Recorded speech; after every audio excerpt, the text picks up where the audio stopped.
تو حسین کا پیغام سناتے، حسین سے عشق ہوتا تو کربلا کا پیغام سناتے. تم نے کہہ رہے ہو کہ نہیں میں نے ممبر پہ جا کے سنایا ہے، تو فیس بک پہ خود کو پروموٹ کیوں کیا؟ حسین کو پروموٹ کیوں نہیں کیا؟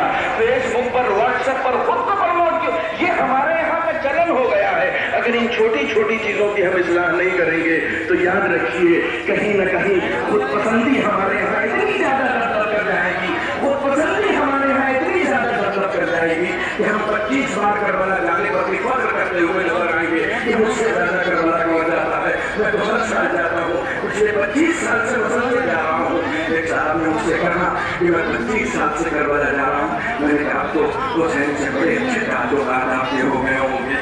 25 سال سے آپ مسلسل کربلا جا رہے ہیں. بھائی انسان اسی کے گھر جاتا ہے نا جس سے بہت مضبوط کرنا معیار ہے. کربلا کا سفر کرنا معیار نہیں ہے، حسین سے اپنے تعلقات بحال کرنا معیار ہے. اگر میں کہوں کہ میرے گھر، میں آپ کے گھر مثال کے طور پر میں وکیل صاحب کی مثال دوں کہ میں ان کے یہاں آیا، 2 بار آیا ہوں. جب بھی مظفر نگر سے گزروں گا پھر آ جاؤں گا. ہر سال بھائی میرا تو سال میں کئی چکر لگتا ہے، بار بار آ جاؤں تو انہیں اچھا لگے گا کیا؟ اچھا اسی وقت لگے گا جب ان کے اور میرے تعلقات بہت اچھے ہوں. میں نے بہت بڑی بات کہی ہے. اچھا اسی وقت لگے گا کہ جب میرے اور ان کے تعلقات بہت اچھے ہوں، انڈرسٹینڈنگ بہت اچھی ہو، نظریاتی اختلاف نہ ہو، عمل میں اختلاف نہ ہو، کسی طرح کا جب کوئی اختلاف نہیں ہوگا تو میں بار بار ان کے یہاں جاؤں گا. یہ اور خواہش کریں گے مولانا آپ تشریف لائیے، ضرور آئیے. لیکن اگر میرے اور ان کے درمیان اختلافات پائے جاتے ہیں، نظریاتی اختلاف پائے جاتے ہیں، یہ کہتے کچھ ہیں میں کرتا کچھ ہوں، یہ کچھ اور پڑھنے کے لیے کہتے ہیں میں کچھ اور پڑھتا ہوں، تو میرے اور ان کے درمیان نظریاتی اختلافات پائے جاتے ہیں. تو اب میں ان کے یہاں جاؤں گا بھی تو ان سے کوئی آ کے کہے سنا مولانا آپ کے یہاں بہت آتے ہیں، ہم آ جاتے ہیں، میں کیا کروں اب بھگا دوں؟ ہاں تو جاتے ہیں اب کیا کروں بھگا دوں؟ کہیں ایسا نہ ہو کہ تعلقات تو خراب ہو اور اس کے بعد بھی آپ جا رہے ہیں. تو کبھی کبھی یہ بھی ہوتا ہے کہ میزبان کو آپ کا آنا اچھا بھی نہیں لگتا ہے. اپنے ضمیر کو ٹکا لیے اور ایک بار جھنجھوڑ کے دیکھیے، ابھی تک کربلا جتنی بار بھی گئے ہیں حسین سے ملنے گئے ہیں یا حسین سے مانگنے گئے ہیں؟ کس لیے گئے ہیں؟ ہم کس لیے جاتے؟ نہیں، یہ باتیں ممبر پہ بولنے کی ہیں نہیں. اسی لیے تو بار بار میری گردن پکڑی جاتی ہے، اسی لیے تو بار بار مجھے نشانہ بنایا جاتا ہے کہ آپ کو جب خطابت نہیں آتی تو آپ مجلس کیوں پڑھتے ہیں. میں ممبر پہ بیٹھ کے درد دل کرتا ہوں. یہ درد دل ہے جو ہمارے اپنے معاشرے کا ہے. یہ عشق جو آپ کے دلوں میں ہے نا، اس عشق کی حفاظت کیجئے، اس عشق کو پروان چڑھائیے، اس عشق کی تربیت کیجئے. یہ عشق تربیت چاہتا ہے، یہ عشق تربیت چاہتا ہے. مسلمان ہو جانا کافی نہیں ہے. وَمِنَ النَّاسِ مَن يَقُولُ آمَنَّا بِاللَّهِ وَبِالْيَوْمِ الْآخِرِ وَمَا هُمْ بِمُؤْمِنِينَ. سورہ بقرہ کی آیت نمبر 8 پڑھی ہے. ابھی تو 15 ہی منٹ ہوئے ہیں، آپ صلوات کیوں نہیں پڑھتے؟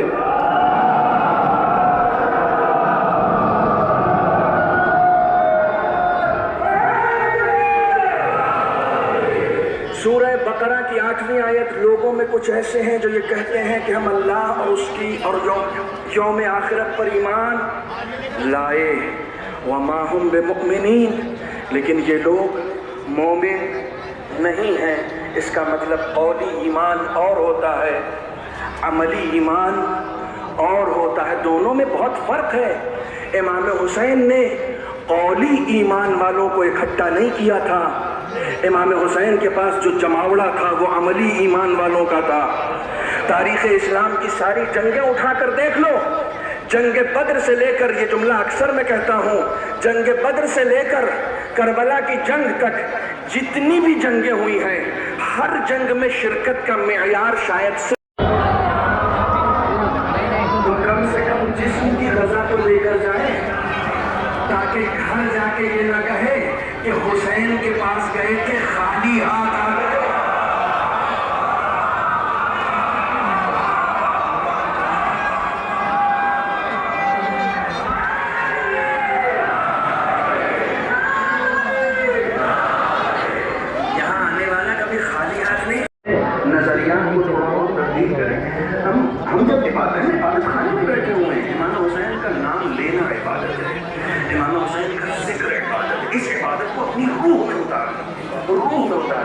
میں مثلا میں 17 سال سے مجلسیں پڑھ رہا ہوں، میں اپنی بات کروں، میں 17 سال سے مجلسیں پڑھ رہا ہوں. دیکھیے میں فضائل کے باب میں ہوں. آپ الحمدللہ یہاں پر سارے بزرگان ہمارے موجود ہیں، کوئی 50 سال سے، کوئی 60 سال سے مجلسیں سن رہا ہے. لیکن ابھی ہمارے رشتے امام حسین سے اتنے اسٹرانگ نہیں ہوئے ہیں کہ ہم امام حسین کو سلام کریں اور امام حسین ہمارے سلام کا جواب دیں. ابھی ہمارے رشتے اتنے اسٹرانگ نہیں. اچھا آپ کو کیا لگتا ہے امام حسین سلام کا جواب دیتے ہیں کہ نہیں دیتے؟ جو شخص شہادت کے بعد قرآن کی تلاوت کر سکتا ہے وہ ہمارے سلام کو نہیں سنتا. واہ ہو گیا. جو دروازہ اندر سے بند تھا، یہ اس زمانے کی بات ہے جب حرم رات میں بند کر دیا جاتا تھا، جو دروازہ اندر سے بند تھا وہ دروازہ واہ ہو گیا. مقدس اردبیلی نے کہا جب میں کسی شرعی مسئلے میں الجھ جاتا ہوں اور اس کا جواب نہیں پاتا ہوں تو علی سے آ کے پوچھ لیتا ہوں، علی مجھے بتا دیتے ہیں. جو علی آج بھی مسائل کو حل کرتا ہو اس کا بیٹا میرے سلام کا جواب نہیں دے گا. اس کا مطلب ہے کہیں نہ کہیں یا تو ہمیں سلام کرنے کا شعور نہیں ہے یا ہم میں وہ صلاحیت نہیں ہے کہ ہم ان کے سلام کا جواب پا سکیں. یہ درد دل ہے. مجلس آپ پھر کسی سے سن لیجئے گا، یہ میرا اپنا درد دل ہے. ایک بزرگ عارف کربلا کی زیارت کے لیے جا رہے ہیں. اہواز کے راستے سے ہوتے ہوئے کھیت کھلیان دیکھا، ایک چرواہا بہت لہیم شہیم سا اپنی گردن پہ آپ مظفر نگریوں کی زبان میں لٹھ ڈالے ہوا اور بکریاں بھیڑ بکریاں چرا رہا ہے. تو جیسے ہی اس کی نظر عارف کامل پہ پڑی کہنے لگا سرکار کہاں؟ تو انہوں نے کہا اب اس چرواہے کو میں امام حسین کے فلسفہ زیارت کو کیا سمجھاؤں؟ تو اسے بس بات رکھنے کے لیے کہہ دیا کہ امام حسین کو سلام کرنے جا رہا ہوں. تو اس نے پلٹ کے کہا جواب ملتا ہے.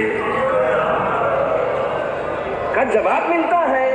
تو کہنے لگے اوہو، جسے میں عام چرواہا سمجھ رہا تھا اس میں کچھ آدمیت ہے، یہ کوئی عام آدمی نہیں ہے. تو کہنے لگے کہ میاں کیا تم سلام کرتے ہو تو جواب ملتا ہے؟ کہا میں سلام کرنا چھوڑ دوں اگر مجھے جواب نہ ملے. تم کون ہو، تم کیا ہو، اس کا پتہ تمہاری وضع قطع سے نہیں چلتا، تمہارے امامے سے نہیں چلتا، تمہارے لباس سے نہیں چلتا، تمہارے اس رابطے سے چلتا ہے جو حسین سے ہے. تم کون ہو اور کیا ہو اس کا پتہ ہی صرف اس بات سے چلتا ہے کہ تمہارا رشتہ کتنا اسٹرانگ ہے. کہا میں سلام کرنا چھوڑ دوں اگر مجھے جواب نہ ملے. تو کہنے لگے مجھے ایسی حیرانی ہوئی کہ 18 سال تک کی میری ریاضت عرفان و سیر و سلوک میں کام کرنا میرے سامنے تڑپتا ہوا، دم توڑتا ہوا، میری ریاضت دم توڑتی ہوئی نظر آ رہی تھی. مجھے بڑی حیرانی ہوئی. میں نے کہا کہ اگر جواب ملتا ہے تو ذرا سلام کر کے دکھاؤ. کہتے ہیں کربلا کا رخ کرتا ہے، سینے پہ ہاتھ رکھتا ہے، کہتا ہے صلی اللہ علیہ یا ابا عبداللہ. کہتے ہیں جیسے ہی سلام اس کا مکمل ہوتا ہے پوری فضا میں آواز گونجتی ہے اور جواب سلام پوری ابوہت کے ساتھ اسے ملتا ہے، پوری معنویت کے ساتھ ملتا ہے. کہتے ہیں میرے رونگٹے کھڑے ہو گئے جب اس کے سلام کا جواب آیا. تو پھر اس نے مجھ سے کہا اب آپ سلام کیجئے. میں نے کربلا کا رخ کیا.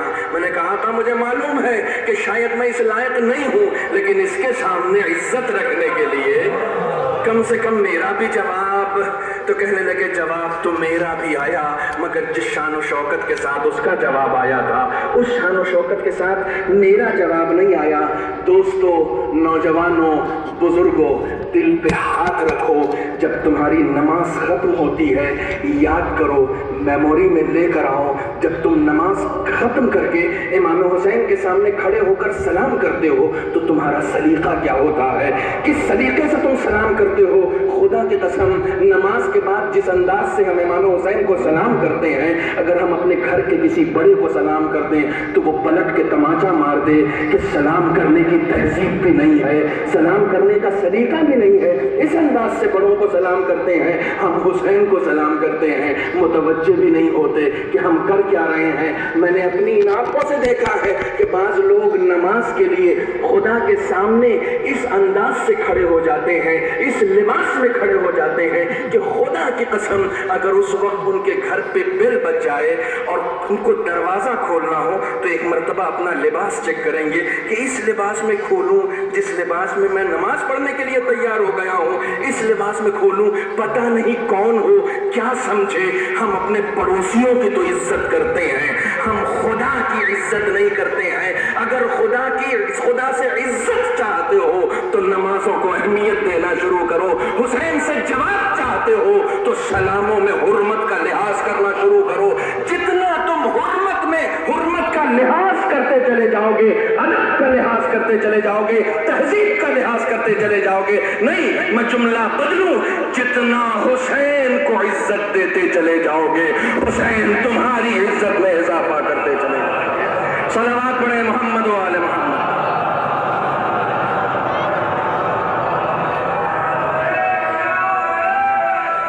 1000 سال کے بعد آتا ہے، یہ دنیا میں جو امام حسین کا روضہ ہے اس کے طواف کی بات کر رہا ہوں میں۔ 5000 سال کے بعد اس کا نمبر آتا ہے پھر زیارت کا۔ یہی حال محشر میں ہوگا۔ سعید اپنے جسم پر زخم کھا رہے ہیں، تیر کھا رہے ہیں، امام نماز پڑھ رہے ہیں، سعید تیر کھا رہے ہیں، تیر کھاتے کھاتے غشی کے عالم میں زمین پہ گرے تو امام نے زانوں پہ سر رکھا سعید کا، تو سعید نے فوراً کہا اوفیت یا ابن رسول اللہ، اے فرزند رسول میں نے وفا کی۔ تو امام نے سینے سے لگایا اور سینے سے لگا کے کہا انت امامی فی الجنہ۔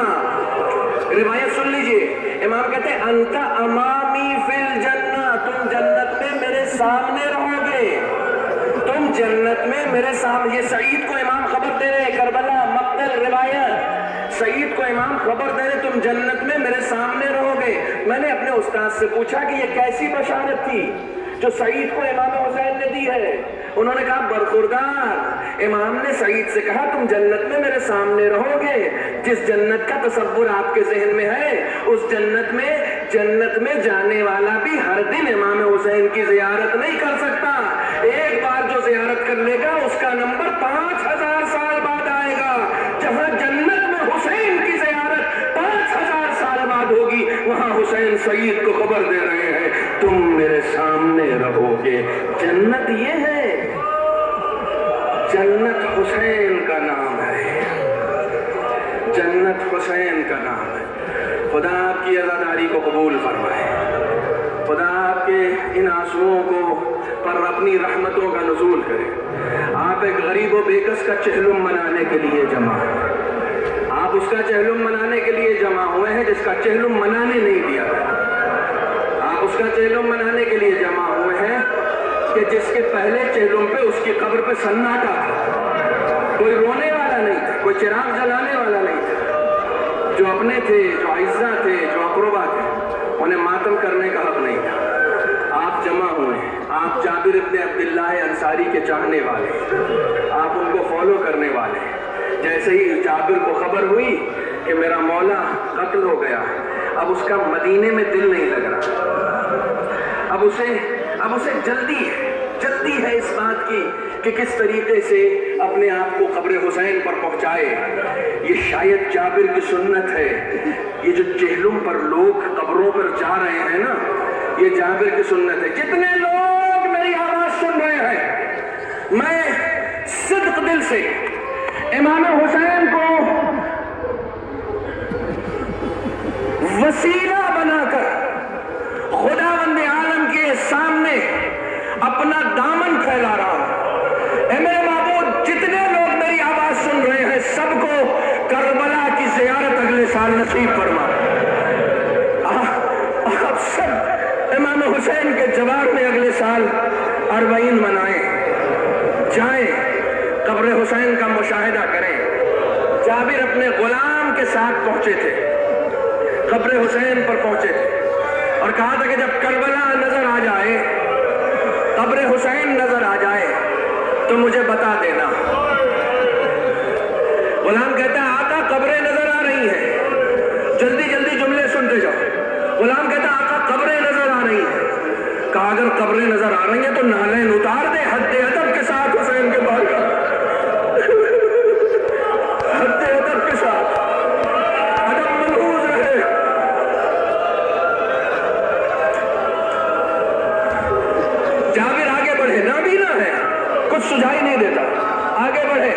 غلام سے کہا ایک کام کر، بعض لوگوں نے اسے شاگرد بھی بتایا، غلام سے کہا کہ ایک کام کر، مجھے قبر حسین پہ لے جا، مجھے قبر حسین پہ لے جا۔ کہتا آقا اتنی ساری قبریں بنی ہیں، میں کیسے لے کر جاؤں؟ کسی قبر پہ کوئی نام نہیں لکھا ہو، کسی قبر پر نہ کوئی نام ہے نہ کوئی کتبہ ہے، میں قبر حسین کیسے پہچانوں؟ تو معلوم ہے جابر کیا کرے، پھر ایسا کر مجھے قبروں کے درمیان لے جا کے کھڑا کر دے۔ گنج شہیدہ میں حسین کا چہلم ہے، آج رونے میں شرم نہ کر، کوئی رویا نہیں تھا حسین کو، مجھے گنج شہیدہ کے درمیان لے جا کے کھڑا کر دے، قبروں کے درمیان، میں خود پہچان جاؤں گا کون سی قبر ہے، اللہ اکبر، میں خود پہچان جاؤں گا کون سی قبر ہے۔ ایک مرتبہ عطیہ قبروں کے درمیان لے جا کے کھڑا کرتا ہے، جابر نے سینے پہ ہاتھ رکھا، دیکھو سلام کے آداب میں نے بتایا، جابر نے سینے پہ ہاتھ رکھا، کہتے السلام علیکہ یا ابا، اے آقا غلام آیا ہے، غلام کا سلام قبول کیجئے۔ اب جیسے ہی جابر نے سلام کیا، قبر حسین سے آواز آئی علیکہ السلام، اے جابر میرا سلام لو۔ حسین کا چاہنے والا جائے، حسین جواب نہ دے، یہ کیسے ممکن؟ اے آقا میرے سلاموں کا جواب بھی مجھے چاہیے، اے آقا ان رونے والوں کے سلاموں کا جواب بھی انہیں چاہیے، ہمارے اندر وہ شعور عطا فرمائے کہ ہم بھی جواب حاصل کر سکیں۔ اے جابر تم پر بھی میرا سلام۔ جیسے ہی قبر سے آواز آئی، جابر نے اپنے آپ کو قبر پہ گرا دیا، بس دو جملے اور سنا، جابر نے اپنے آپ کو قبر پہ گرا دیا، گریہ کرنا شروع کیا، گریہ کر رہے تھے کہ ایک مرتبہ اچانک غلام آیا اور اس نے بازو پکڑ کے کھینچنا شروع کیا۔ تو جابر کہتے ہیں کیا کر رہا ہے، مجھے اسی قبر پہ لیٹا رہنے دے۔ کہا آقا ابن زیاد کی فوج آ رہی ہے، جلدی کنارے چلیے، ہمیں ڈر ہے کہ کہیں وہ آپ کو مار نہ دے۔ تو جابر کہتے ہیں حسین کے بعد جینا کون چاہتا ہے؟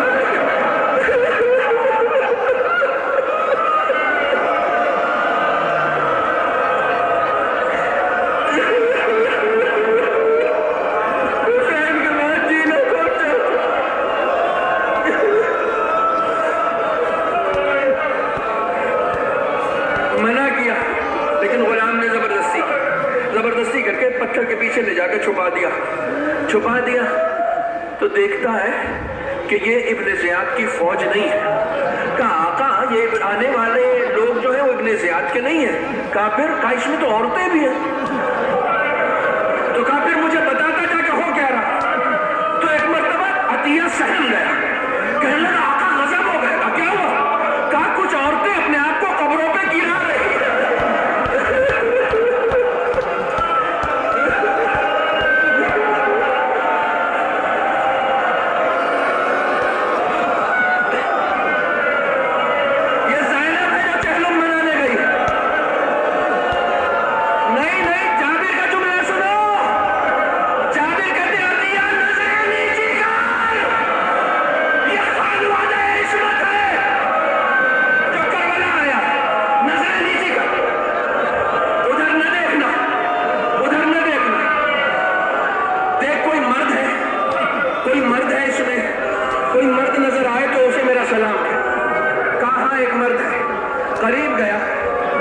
قریب گیا، جا کر کہتا ہے کہ وہاں پتھر کے پیچھے رسول کے صحابی جابر ابن عبداللہ انصاری ہیں، آپ کو سلام کہتے ہیں۔